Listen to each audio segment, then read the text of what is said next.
ईश्वर स्वरूप दर्शन, हीरा प्रकाश, 3 अगस्त 2025। प्रेरक श्री पूज्यपाद श्री श्री 108 श्री परमहंस गुरुदयाल श्री स्वामी हीरानंद पुरी जी महाराज। कंप्लाइड बाय स्कदे 1। बोलो जयकारा बोल मेरे श्री गुरु महाराज जी की जय। आज पेज 86 से पेज 95 तक ईश्वर स्वरूप दर्शन, हीरा प्रकाश ग्रंथ में आगे बताया है। वे देव विजय प्राप्त करके परस्पर बोले, कहा वह विजय दाता है जो हमें इस प्रकार बलवंत बनाने में समर्थ हुआ, जिसने हमें इस प्रकार एक कर दिया। उत्तर में कहा गया कि यह मुख के भीतर है, इस कारण वह श्रेयास्य नाम है और अंगिरस है। निश्चय श्रेयास्य ही अंगों का इंद्रियों का सार है। इसी का मंत्र 8। बृहदरण्यक 0 श्लोक। सावा अश देवता दुर्नाम दूरन्यस्या मृत्यु दूरन वा अस्मान मृत्युर्भावति य एवं वेद। म 0 अर्थ वही मुखस्थ देवता दूर नाम वाला है। निश्चय इस आत्म शक्ति से मृत्यु दूर है, इस कारण इसका नाम दूर है। जो उपासक इस प्रकार आत्मा को मृत्यु से दूर अमर जानता है, निश्चय उससे मृत्यु दूर हो जाती है। इसलिए प्राणोपासना ही मुक्ति की दायक है। यह उपासना अक्षर 8 एक रस आनंददायक अनंत शक्तिशाली आत्मा से मिली हुई आत्मस्वरूप ही है, अनिर्वचनीय है। इसलिए स्वांस प्रस्वांस के अजया नामक जप में ही सर्व समय वृत्ति लगाने का दृढ़ अभ्यास करना चाहिए तथा श्रद्धा विश्वास पूर्वक वाणी द्वारा ओंकार सहित नित्य गायत्री यादिक मंत्रों का जप करना अथवा जो भी नाम आपको अच्छा लगे उसी एक नाम का जप करना चाहिए, क्योंकि प्राणोपासना तो गुरु कृपा द्वारा ही प्राप्त हो सकती है। गीता में इसका नाम राज योग है। ईश्वर प्रणिधान ईश्वर की भक्ति से निष्काम करना, फूल सहित सब कर्मों को ईश्वर समर्पण करना और थुकार आदि मंत्रों के जप काल में अपनी भावना नाम के अर्थों में रखनी चाहिए कि जिस नाम को मैं जप रहा हूँ इसका क्या अर्थ है। जैसे ओम ईश्वर का वाचक है और ईश्वर ओम का वाच्य है, सो ईश्वर सर्वेश्वर सर्वात्मा सर्वव्यापक सर्वाधार अजर अमर अविनाशी सनातन एक रस नित्य अगम अगोचर प्रकाश रूप ज्योतिस्वरूप आनंद घन ज्ञानमय सर्व इंद्रियों से रहित सर्व का ज्ञाता सच्चिदानंद ज्योतिर्मय सर्व का प्रकाशक विभु सर्व का साक्षी सर्वाध्यक्ष सर्व शरीर रूपी मंदिरों में निवास करने वाला है, सबको ज्ञान देने वाला गुरु है। इस प्रकार नाम के अर्थों की भावना करना, उसी उपास्य देव के गुणों को धारण करना, उसी के तद्रूप होना ईश्वर प्रणिधान है। अथवा स्वार्थिक परमार्थिक कर्मों को फलों सहित और सर्व जीवन को ईश्वर के अर्पण कर देना ही ईश्वर प्रणिधान है। आसन साधना करने वाले योगी के लिए आसन वह ही है जिसमें बिना हिले डुले दीर्घ काल तक सुखपूर्वक बैठ सके। श्रासन का संबंध शारीरिक क्रिया से है अथवा आसन के द्वारा शरीर की रजोरूप चंचलता अस्थिरता तथा तमोरूप आलस्य प्रमाद हटकर शरीर में सात्विक प्रकाश और दिव्यता उत्पन्न होती है। प्राणायाम आसन के दृढ़ होने तथा मन चित्त बुद्धि शुद्ध स्थिर होने के उपरांत श्वास प्रश्वास की गति को रोकना प्राणायाम है। प्राणोपासना के द्वारा अथवा अजपा जाप के द्वारा प्राण की गति को धीमा करके शरीर की आंतरिक गति को सात्विक बनाया जाता है। इसको मन का तप भी कहते हैं।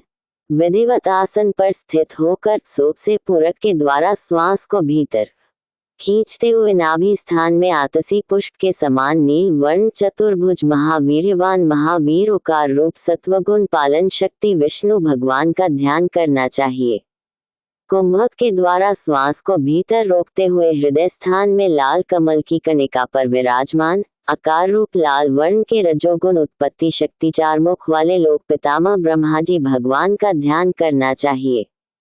हमसे रेचक द्वारा श्वास छोड़ते समय ललाट में विद्या स्वरूप मकार तमोगुण लय शक्ति 3 नेत्रों वाले शुद्ध स्फटिक के समान उज्ज्वल रंग के कला रहित पाप विनाशक श्री भगवान शिव का ध्यान करना चाहिए।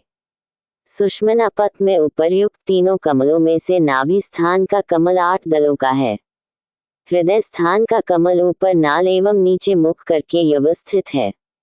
ललाट सहस्त्र दल में सहस्त्र दल वाला कमल सूर्यमुखी फूल के समान नील रंग बाह्य मुख वाला कमल है। ये तीनों कमल सर्वदेवमय हैं। इन तीनों से ऊपर मूर्छ देश में एक और कमल है।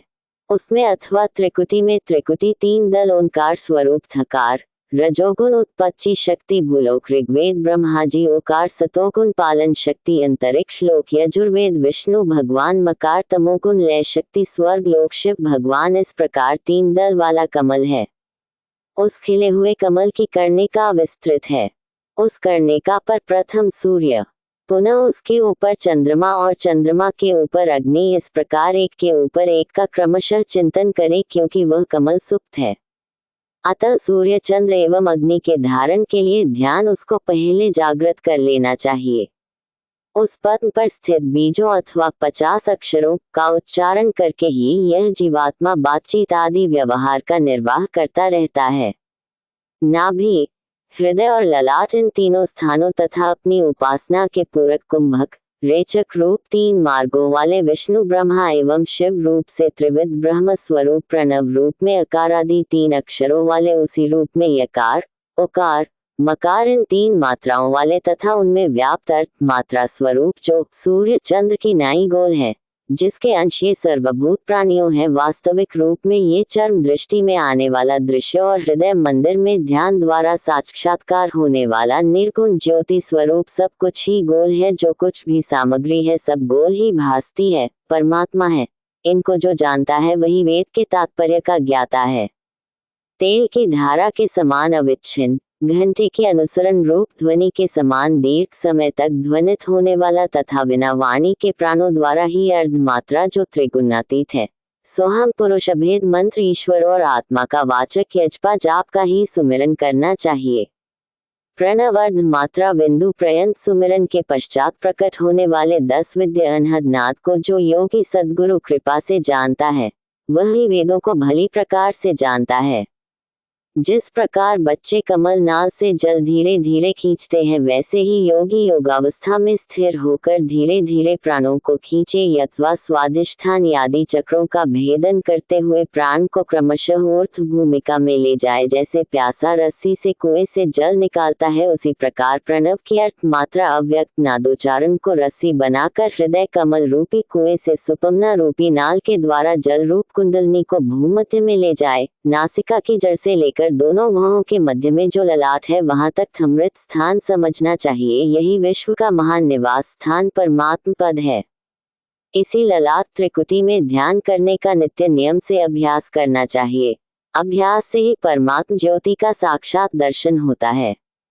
प्रत्याहार, प्रत्याहार कहते हैं उल्टना, उल्टा होना अथवा अविद्या अज्ञान दुख पाप कर्मों से और कुसंग आदि से पीछे हटना अर्थात विषयों से विमुख होना ही प्रत्याहार है। इसमें इंद्रियां अपने बहिर्मुख विषयों से पीछे हटकर अंतर्मुख होती हैं, इसीलिए इसको प्रत्याहार कहते हैं। योगी जन दृढ़ अटल प्रत्याहार द्वारा इंद्रियों को आलस्य रूप तमो और बहिर्मुखता रूप रजो से शून्य करके उनको सात्विक रूप में चित्त के साथ अंतर्मुख करके दिव्य जीवन तथा उस अमृतमयी परमात्मा को स्वरूप करके जानकर जीवन प्रभुमय बनाते हैं।